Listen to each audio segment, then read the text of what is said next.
Hey, it's Jeff here again. I'm glad you arrived. I recently talked about 8 different types of irresistible content you could create for your business to help you get your audience to identify themselves, to give you their email address in exchange for your content. If you haven't seen that video and you're interested, I've included the link below. So, how do you get your audience to give you their email address before you give them the content they want? To do this, you use an opt-in page. Sometimes it's called a squeeze page. A squeeze page is a type of landing page you use to collect email addresses from your visitors. Sometimes this act is called an ethical bribe. You persuade or squeeze your visitors to provide their contact info by giving them a special offer or valuable content that has restricted access. A squeeze page provides a clear path for what your users can do. They either enter their contact information or they don't. There are no other choices, no links to other pages, and no distractions. Typically, these opt-in pages are quite short, but they must include enough information for someone to take action, and there must be a form that allows the person to enter their contact info. Often that contact information is as simple as their email address, or maybe it's their name and email address.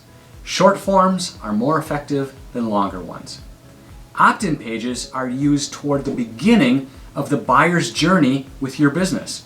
Of course, you already had to get their attention and then interest them in what you're offering in order to get their contact information. But now that you have their contact information, you can be more actively involved in their journey. You can provide more information. You can send them links to bring them back. You can notify them of specials to help convert them into customers. Your options are wide open. So now the question is, how do you get people to your squeeze page so you can get those valuable opt-ins? I'm going to give you 5 ways to send your website traffic to your squeeze page. Do you already have people visiting your website? The first way to get people to your squeeze page is to use your top navigation with a direct link to the opt-in page. Or you might have a link to a resources page which contains lists or descriptions of your free resources. Then that page would have links to individual opt-in pages, making it easy for visitors to find and opt in. The second way is by using a sidebar link or banner. You can add a clickable small box or button on the right side of your content that leads to the opt-in page where the users can sign up and get access to your goodies. Adding sidebar links is quite simple if you have a WordPress site or any other website that already has a sidebar. The third method is to have an in-post link where your squeeze page button or a simple link is in the blog post or article itself. This method gives you the opportunity to sell the reader on the idea before sending them to the squeeze page. A fourth way to get visitors' contact information is to use a pop-up window. You often see these when you enter a website for the first time. After 5 or 10 seconds, a pop-up overlay appears, which offers free content in exchange for their contact information. The benefit of this method is that you don't even have to create a separate page. The pop-up itself is the distraction, and the visitors either take action with the offer or they close the window. And finally, option number 5, the bottom bar opt-in. In this case, you have a description box or a button at the bottom of your page. Sometimes I have seen these implemented where they stay visible at the bottom of the browser at all times. Okay, now let's say your opt-in, your squeeze is working properly. You're getting visitors to opt in and they end up on your email list. Now what? How do you convert these leads into buyers? It's time for more good content.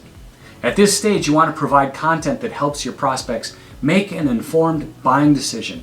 And you want them to know, like, and trust your business. At the same time, your content should reassure them that if they do spend money with you, they are making a good decision, a worthwhile investment. Once someone is on your list, there are really a couple different goals you can pursue with your content relative to those buying decisions. The first one is to go directly for converting them into buyers of your primary offer.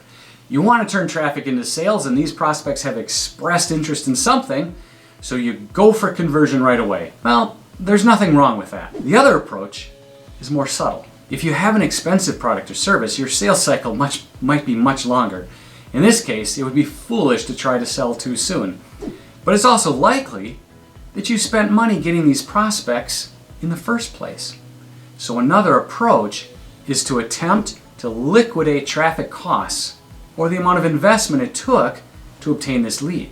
You pay to get someone to your squeeze page, they opt in for the free thing, and then you offer something at a low price with the goal of recovering your lead generation expenses right away. If you do this successfully, then you can continue to buy more leads and manage your sales cycle as long as it takes without running into cash flow problems. Just as important, if you get someone to purchase something, even at a low cost, he is more than a prospect. He becomes a customer. And getting that first purchase is really important because it's the gateway to the next purchase. Make sense? So, should we look at a couple examples? First a general one, then more specific. Let's say you use Facebook ads to buy traffic and send that traffic to some content on your website. You incur expenses getting that traffic. Some percent of that traffic opts in for the cheat sheet that you offer. In exchange, you have their name and email address. And now that you know they're interested in the specific topic addressed by the cheat sheet, you offer them something related to that topic that they'll have to pay for. Some percentage of your opt-in list will make that purchase. Ideally, the percentages work out so that your initial Facebook ads expense is covered.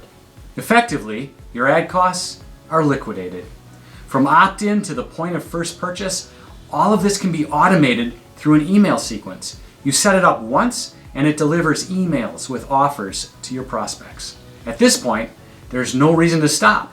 Can your email sequence offer something more expensive or something that moves the person further along into the buyer's journey? Your goal at this point is to help that new customer ascend into buying more and more from your business. Now let's take a specific example. Pretend that your business is a law firm. You have expertise in guiding families through estate planning needs. What might be helpful to your prospects? Maybe some kind of cheat sheet or template that helps them organize information. Not only would they find this valuable, but if they get organized, it also helps when they meet with you later. So you put together a nice template they can use to organize their info. And you have an opt-in page.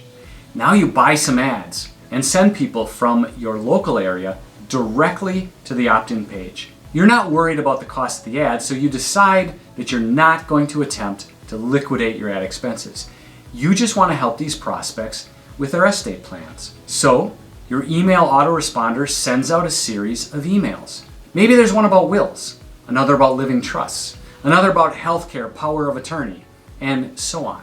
You use your email sequence to educate your prospects about a variety of different issues that may be important to them. And every email connects them closer and closer to your firm as they build trust and get to know you. By the time they are finally ready to do something, who are they going to call? No doubt it's your firm because they already know, like, and trust you. The moment these people opted in for your templates, they became your clients. They just didn't realize it yet. Want to know more? Please subscribe to my channel and consider joining me on an upcoming webinar. I'll include a link below. Your business deserves to be seen online, and I will help you get there. Thanks for watching, and have a great day.